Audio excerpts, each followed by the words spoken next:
All right, welcome back everyone for another video. New segment this week, 3 workouts over 3 days in 3 minutes. So the block started out on Tuesday with a VO2 max workout. I do the VO2 workout at the beginning of the block because it's when I'm at my freshest. And I think that's really important so I can really drive that effort really high. And that's really the only way that the VO2 work is gonna be actually effective.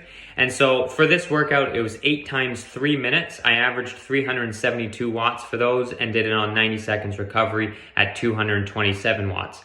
The thing with this workout is I was gonna progress the power from 1 to 8.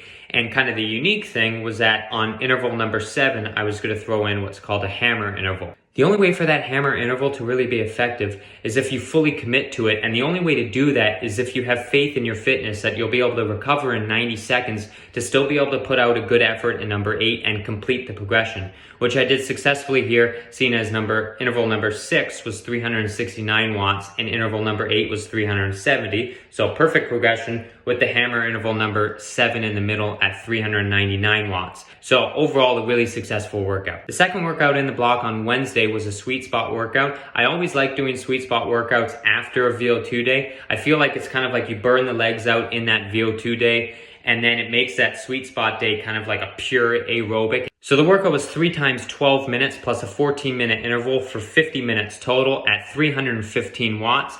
Those were done on just 2 minutes of recovery at 240 watts. And I did all the sweet spot reps at an average of 65 RPM.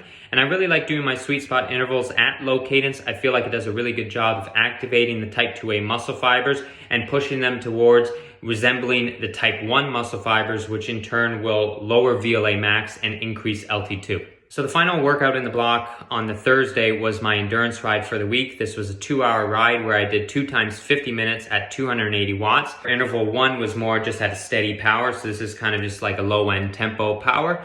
And then interval number 2, I was going to be doing 4 minutes and 45 seconds at kind of an upper zone 2 effort, and then a 15-second surge, anywhere from 500 to 550 watts. And I really like the structure of this workout. I feel like what happened was that in the first 50-minute interval, the steady one, I kind of rode the fatigue out from the legs that was built up in days 1 and 2.